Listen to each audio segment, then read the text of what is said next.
ಬೊಜ್ಜು ಒಬಿಸಿಟಿ ಅಂತ ಹೇಳ್ತೇವೆ. ಈ ಬೊಜ್ಜು ಯಾಕೆ ಬರುತ್ತಂದರೆ ಅದು ಮಕ್ಕಳಲ್ಲೇ ನಾವು ಓವರ್ ಈಟಿಂಗ್, ಅಯ್ಯೋ ತಿನ್ನಲ್ಲ ಅಂದ್ಕೊಂಡು ಈ ಸ್ವೀಟ್ಸ್ ಕೊಡೋದು, ಚಾಕ್ಲೇಟ್ಸ್ ಕೊಡೋದು, ಇವನ್ನೇನು ಮಾಡ್ತೇವಲ್ಲ, ಅಯ್ಯೋ ಮಗು ಸ್ವಲ್ಪ ದಪ್ಪ ಆಗಲಿ ಇದಾಗಲಿ ಅಂತೇನು ನಾವು ಒಂದು ಪ್ರೀತಿಯಿಂದ ಜಾಸ್ತಿ ತಿನ್ನಿಸಿ ಒಬಿಸಿಟಿ, ಚೈಲ್ಡ್ಹುಡ್ ಒಬಿಸಿಟಿ ಅಂತ ಹೇಳ್ತೇವೆ. ಅದೂ ನಮ್ಮ ದೇಶದಲ್ಲಿ ಹೆಚ್ಚು ಕಡಿಮೆ 11-12% ಇದೆ.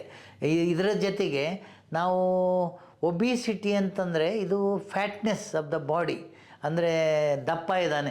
ನಾವೇನು ತಿಳ್ಕೊತೀವಿ, ದಪ್ಪ ಇದ್ದವರು ಚೆನ್ನಾಗಿದ್ದಾನೆ, ಒಳ್ಳೆ ಆರೋಗ್ಯವಂತನಿದ್ದಾನೆ ಅಂತ ತಿಳ್ಕೊತೇವೆ. ಅದು ತಪ್ಪು ಭಾವನೆ. ನಾವೇನು ಮಾಡಬೇಕಂದ್ರೆ ನಮ್ಮನ್ನು ನಾವು BMI ಅಂತ ಹೇಳ್ತೇವೆ, that is body mass index ಅಂತ, ಅದರಲ್ಲೇ ಕಂಡುಹಿಡಿತೇವೆ. ನಮ್ಮ ಏಷ್ಯನ್ ಇಂಡಿಯನ್ಸ್ನಲ್ಲಿ ಅದು 22.5 24 ಇರಬೇಕು. ಎನಿಥಿಂಗ್ 25 kg ಮೇಲೆ per square metre body surface area ಅಂತ ಹೇಳ್ತೇವೆ. ಅದರ ಮೇಲಿರೋದೆಲ್ಲ ಒಬಿಸಿಟಿ ಅಂತ ಕನ್ಸಿಡರ್ ಮಾಡ್ತೀವಿ.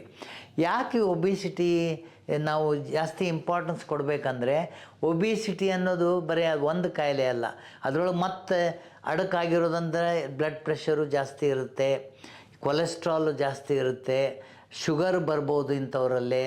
ಆಮೇಲೆ ಎರಡನೇದು ಅವರಲ್ಲೇ ಈ ಫ್ಯಾಟಿ ಲಿವರ್ ಅಂತ ಹೇಳ್ತೇವೆ, ಅದು ಮುಂದೆ ಕ್ಯಾನ್ಸರಿಗೆ ಕಾರಣ ಆಗ್ಬೋದು.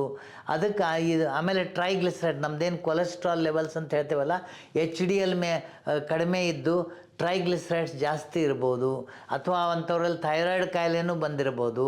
ಮತ್ತು ಇಂಥವರಲ್ಲಿ ಏನಾಗುತ್ತಂದರೆ ಈ ಮೊಣಕಾಲು ಅವೆಲ್ಲ ಈ ಓವರ್ ವೇಟ್ನಿಂದ ಮೊಣಕಾಲುಗಳು ಸೌದು ಹೋಗುತ್ತೆ ಆದಷ್ಟು.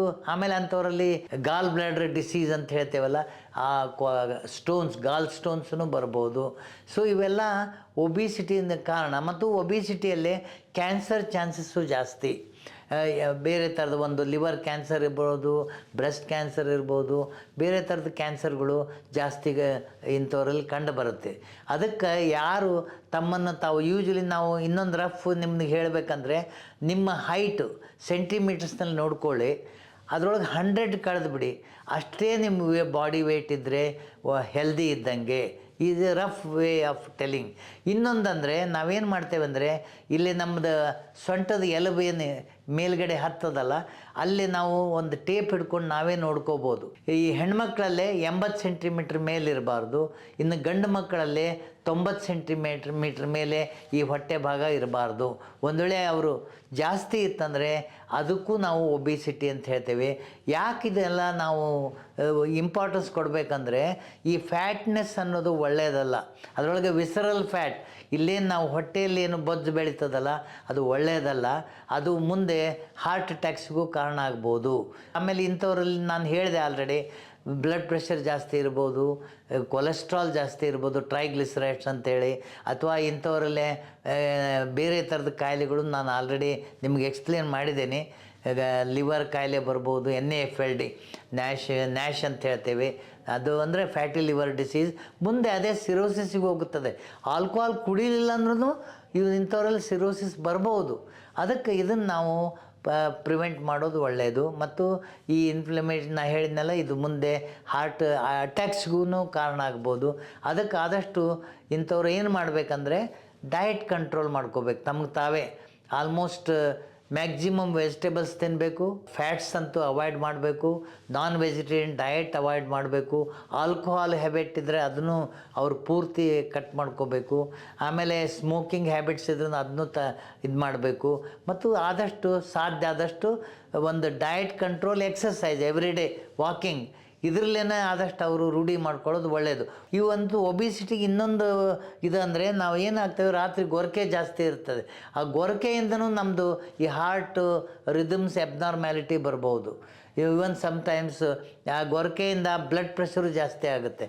ಅದಕ್ಕೆ ಆದಷ್ಟು ಇವೆಲ್ಲನೂ ಕಂಬೈಂಡ್ ಇರ್ತದೆ ಈ ಒಬಿಸಿಟಿಯಲ್ಲಿ.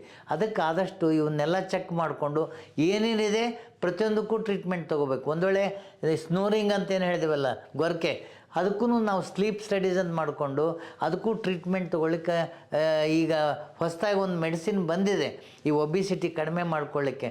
ಅದು ಇನ್ನೂ ಇಂಡಿಯಾದಲ್ಲಿ ಬರಬೇಕು. ಇನ್ನು ಕೆಲವೊಂದು ಮೆಡಿಸಿನ್ಸ್ ಆಲ್ರೆಡಿ ಇದೆ, ಅಂಥದ್ರಿಂದನೂ ನಾವು ಒಬಿಸಿಟಿ ಡಯಾಬಿಟಿಸ್ ಅದೆಲ್ಲ ಕಡಿಮೆ ಮಾಡ್ಕೊಳ್ಳಿಕ್ಕೆ ಅನುಕೂಲ ಆಗುತ್ತೆ. ಅವಕ್ಕೆಲ್ಲ ಈ ಸೆಮಾಗ್ಲುಟೈಡ್ ಅಂತ ಬಂದಿದೆ ಇಂಜೆಕ್ಷನ್ನು, ವಾರಕ್ಕೆ ಒಂದೊಂದು ತೊಗೋಬೇಕು. ಅಪಾರ್ಟ್ ಫ್ರಮ್ ಮೊದಲಂದ್ರೆ ನಮ್ಮ ಲೈಫ್ ಸ್ಟೈಲೇ ನಾವು ಸುಧಾರಿಸ್ಕೊಳ್ಳೋದು ಒಳ್ಳೆಯದು. ಅದಾದ ಮೇಲೂ ಒಂದು ವೇಳೆ 6 ತಿಂಗಳಲ್ಲಿ 1 ವರ್ಷದಲ್ಲಿ ವೇಟ್ ಕಡಿಮೆ ಆಗಲಿಲ್ಲ ಅಂದರೆ ಬೇರೆ ಇಂಜೆಕ್ಷನ್ಗೂ ಅವೆಲ್ಲ ಇದೆ, ಅವನ್ನು ತಜ್ಞರ ಸಹಾಯದಿಂದ ಪಡ್ಕೋಬೋದು.